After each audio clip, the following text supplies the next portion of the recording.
नमस्कार, मैं हूं गरिमा। स्वागत है आपका दस्तक लाइव में। आइए बढ़ते हैं इंदौर की खबरों की ओर।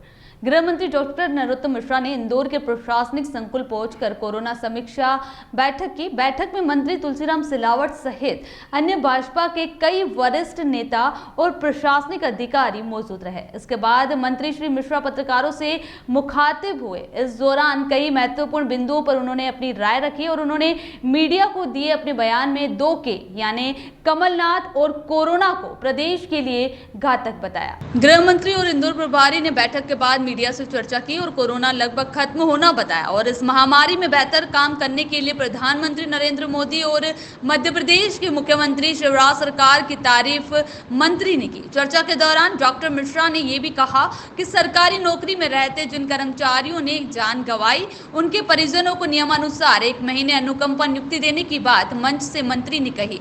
कोरोना की तीसरी लहर को आने से रोकने के लिए हर संभव प्रयास हमारी सरकार करेगी। साथ ही शहर और प्रदेश में बढ़ रहे अपराधों को लेकर गृह मंत्री ने कहा कि अपराधियों पर शिकंजा कसने और भूमाफियाओं पर सख्त कार्रवाई के निर्देश भी पुलिस के आला अधिकारियों को दे दिए गए हैं। इंदौर के 3 अस्पतालों में कोरोना के लिए बढ़ाए गए बिस्तरों को लेकर भी मंच से मंत्री ने जानकारी मीडिया को दी। इंदौर के बेहतरीन ट्रैफिक को भी लेकर नई तैयारियों को लेकर भी मंत्री ने जवाब दिया और कहा कि इंदौर के ट्रैफिक में जल्द सुधार का प्लान भी कागजों पर है।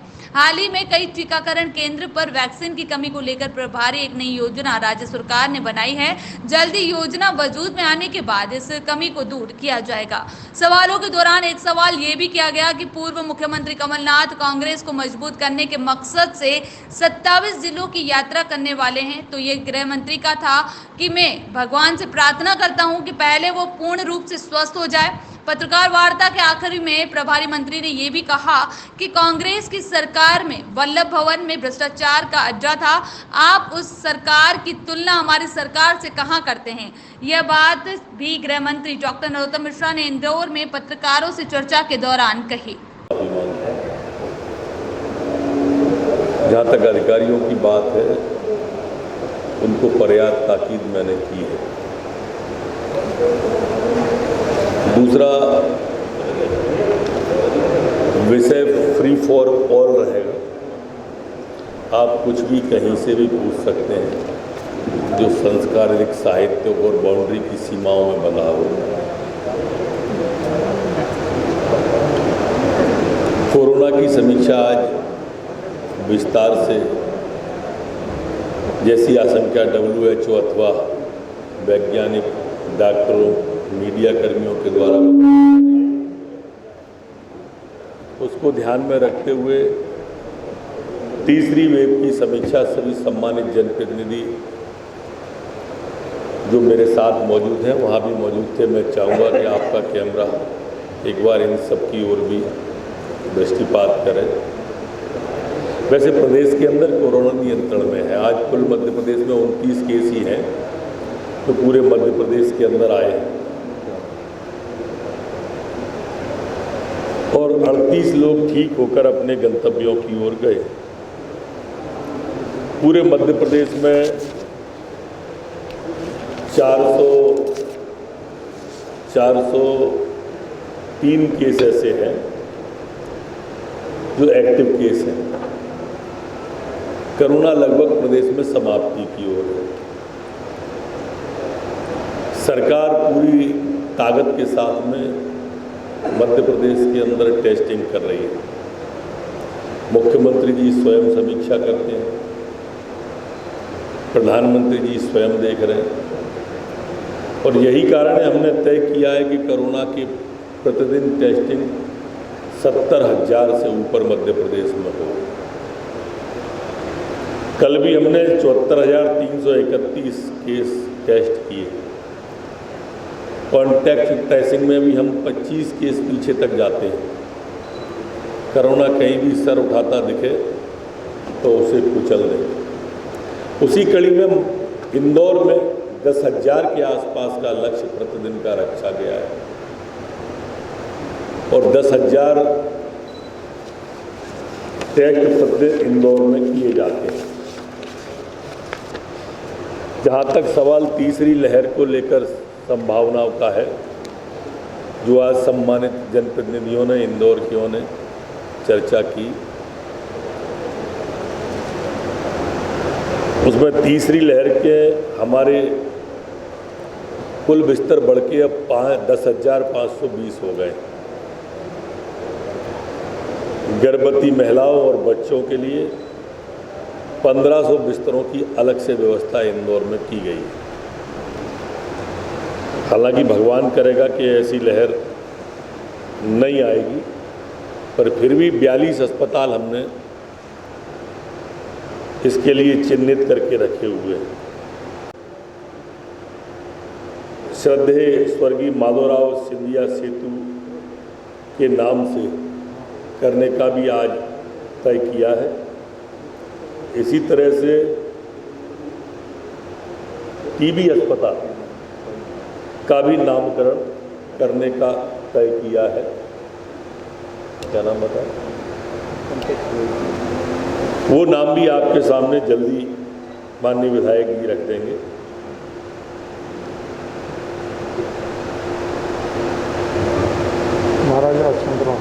महाराजा यशवंतराव अस्पताल को मॉडल अस्पताल बनाने का भी आज की बैठक में तय किया। वाणगंगा पर भी अस्पताल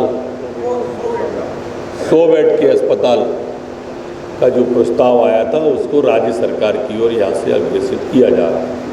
ये स्वास्थ्य विभाग की तैयारियों के बारे में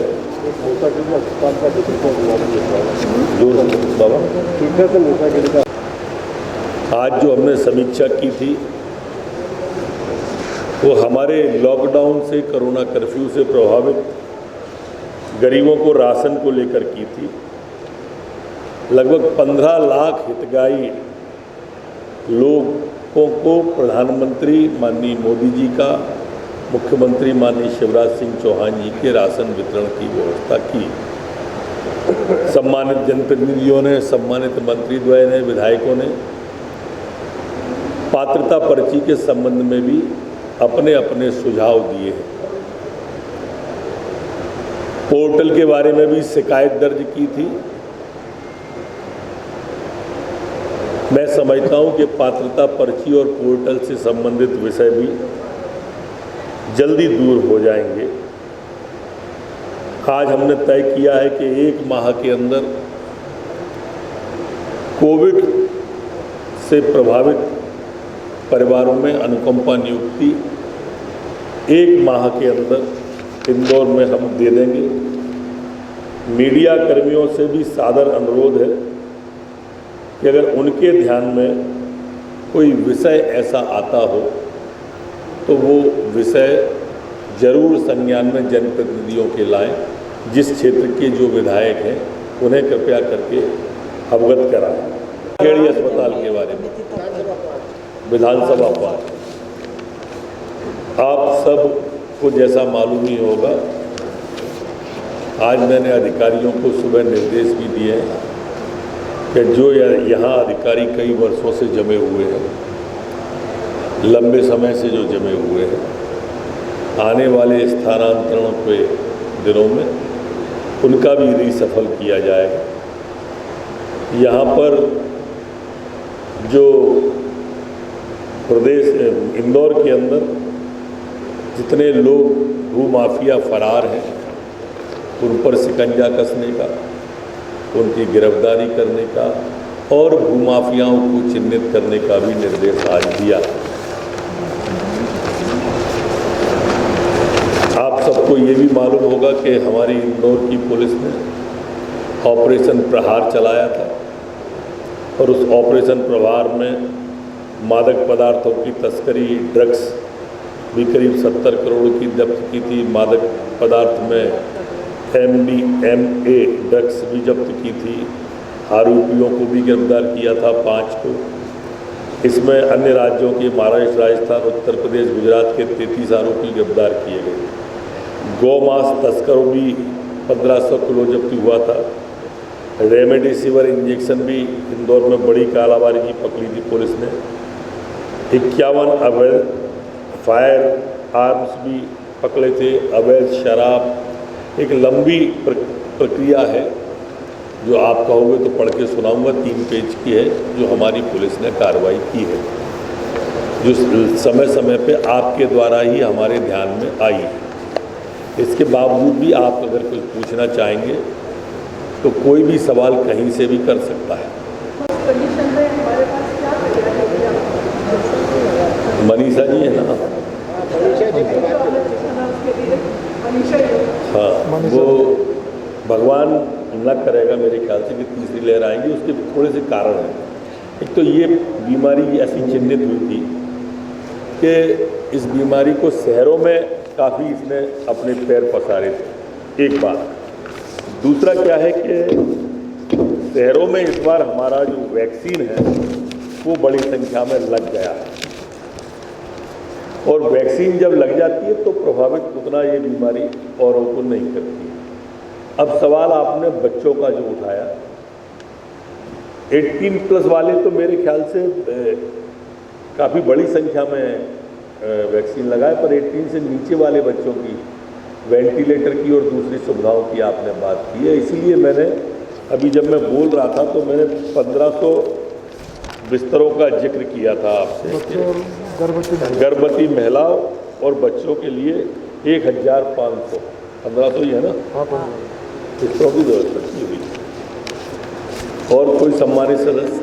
मैंने मुख्यमंत्री से बात की, अभी आपने सुलेमान जी से बात की, वो केंद्र सरकार का है, भोपाल की एक एजेंसी वहाँ स्वीकृत करें, उसके बाद भोपाल के बाद इंदौर का प्रयास किया जाएगा।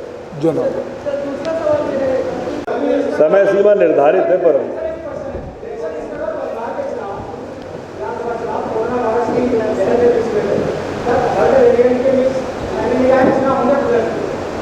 अभी तो मुझे संभावना नहीं लगती है, क्योंकि अभी आपने उत्तराखंड के मुख्यमंत्री जी का इस्तीफा उस कारण से देखा होगा, तो अभी मुझे नहीं लगता कि हाई कोर्ट, सुप्रीम कोर्ट, चुनाव आयोग, जो भी संवैधानिक संस्था है, उनकी ओर से कोई लाइन आई नहीं है।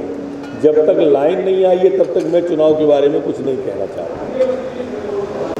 ये राशन के बारे में जो बताया था प्रधानमंत्री जी और मुख्यमंत्री जी ने, इस बारे में व्यापक स्तर पर अनाज का वितरण, गेहूं, चावल, नमक, तेल हमारी सामाजिक संस्थाओं ने भी बांटा। एक बात आपने पूरे कोविड काल की आप सब चर्चा कर रहे हो, मैं राजनीतिक आदमी हूँ। आपने कहीं अनाज बांटते हुए या किसी अस्पताल में दवा बांटते हुए किसी कांग्रेस के व्यक्ति को देखा? ये महामारी थी, ये किसी राजनीतिक दल के द्वारा नहीं आई थी, और न किसी एक देश पे या एक प्रदेश पे या एक शहर पे आई थी। ये वैश्विक थी। महामारियों के प्रकोप इतिहास में हमें पढ़ने को मिलते हैं। उसमें सब लोग अपने, भले हमारे डंडे अलग हों, झंडे अलग हों, एजेंडे अलग हों, पर आपदा और विपत्ति की घड़ी में तो हम सब एक रहते हैं। प्रदेश अध्यक्ष से लेकर राष्ट्रीय अध्यक्ष कांग्रेस के आपको कहीं दिखे क्या?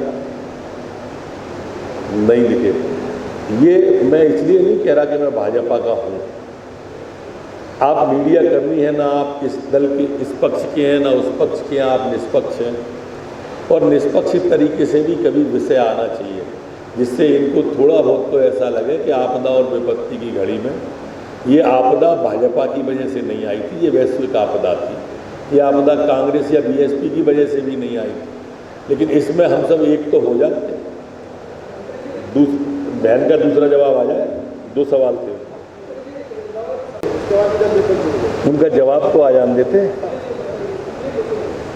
उनका जवाब आना चाहिए। कोई कुछ भी पूछने को कहा है आपने। ट्रैफिक पुलिस को के लिए आधुनिकीकरण की आवश्यकता है, और कुछ फ्लाईओवर जो अधूरे पड़े हैं उन्हें वो पूरा करना है, और कुछ नए प्रारंभ करना है। ये एक परिकल्पना आज रखी गई है। निश्चित रूप से अभी जैसे जैसे आर्थिक स्थिति ठीक होती जाएगी, प्राथमिकता इंदौर की रहेगी, ये मैं आपको विश्वास दिला सकता हूँ। अभी कोविड के कारण से सभी प्रभावित हुए, उसमें सरकारें ली हैं। कोई पुलिस ने मजबूती से पक्ष रखा, इसलिए इतने दिन से बंद थे वो, और हाई कोर्ट पे कोई टिप्पणी करना ठीक नहीं है।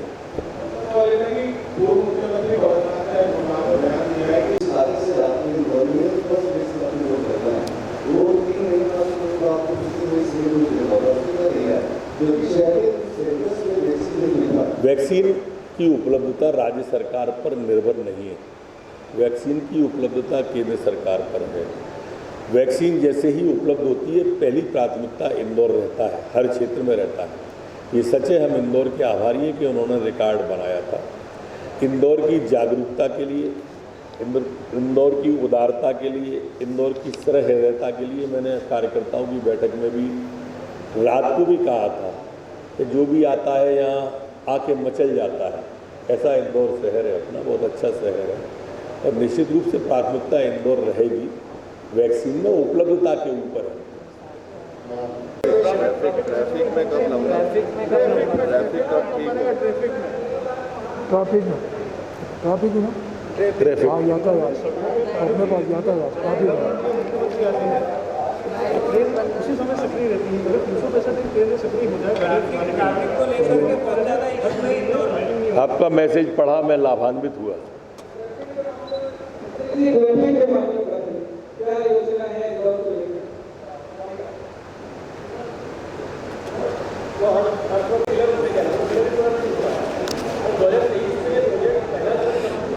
यादव साहब, दरअसल 15 महीने मैंने 1.5 साल निकल गया।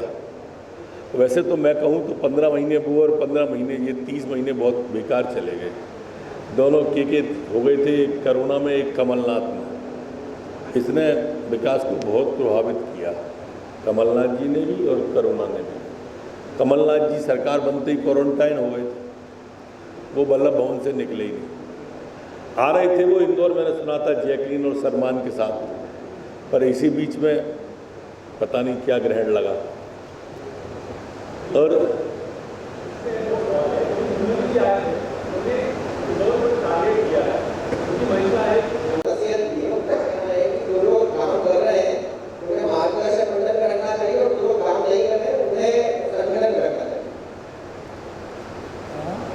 जो नहीं कर रहे हैं उन्हें संगठन, शायद वो अभी तक का अपना अनुभव शेयर कर रहे हैं। स्वस्थ है, थोड़ा खुद को मजबूत कर लें तो ज़्यादा अच्छा रहेगा।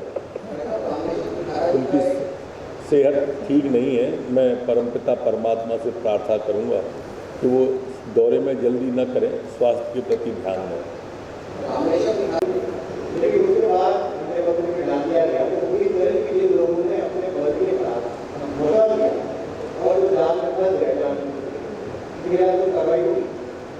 आप कोई नाम बताएंगे तो जरूर कार्रवाई करेंगे। बाकी तो मामला चूंकि हाईकोर्ट की निगरानी में चल रहा है और हाईकोर्ट निगरानी खुद कर रहा है, जैसा हाईकोर्ट का आदेश होगा सर माथे पे होगा। हमने समीक्षा की है, AKBN का पूरा प्रोजेक्ट आया है और दोनों हाईवे हमारा के बीच में रेलवे लाइन जो नई निकल रही है गुजरात जाने वाली, बेटमा के पास, हाँ दाहोद। हमने कल बात की है सम्मानित सभी जनप्रतिनिधियों से और तत्काल इसके लिए अलग से बैठक करके इनको जो शासन का निर्देश है उसके पालन को हम सुनिश्चित करने वाले हैं। मैं समझता हूँ अगली बैठक में कर देंगे। उस बैठक में भी थे, उसमें थे तुम अंदर। अब पूछो सवाल, बैठो मत पूछो ना। देखो, जिन समितियों को जिले के कलेक्टर और प्रभारी मंत्री के दस्तखत से निकलना है वो 1 महीने में सारी समितियां बन जाएंगी। जिन्हें राज्य सरकार को बनाना है वो 1 महीने में सब राज्य सरकार की ओर अग्रेसित कर दी जाएंगे। और पूछो, राज्य सरकार जो कर सकती होगी सब करें। कोई भी पेट्रोल और डीजल का टैक्स हमारी सरकार ने नहीं बढ़ाया है। वो लोग जिनने अपने घोषणा पत्र में लिख के दिया था, कांग्रेस की सरकार का घोषणा पत्र पढ़ो कि हम पेट्रोल और डीजल पर से वैट कम करेंगे, और कमलनाथ जी ने आते ही पेट्रोल और डीजल पर टैक्स बढ़ाया था, वही बढ़ा हुआ है, हमने नहीं बढ़ाया अभी पिछले 15 महीने में।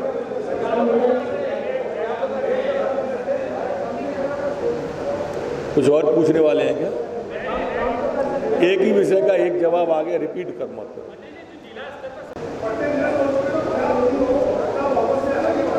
मैंने अभी कहा कि उसकी बैठक हम अगली यात्रा पर कर लेंगे और ये जो विषय आपने रखे हैं वो भी हमारे जनप्रतिनिधि रखेंगे।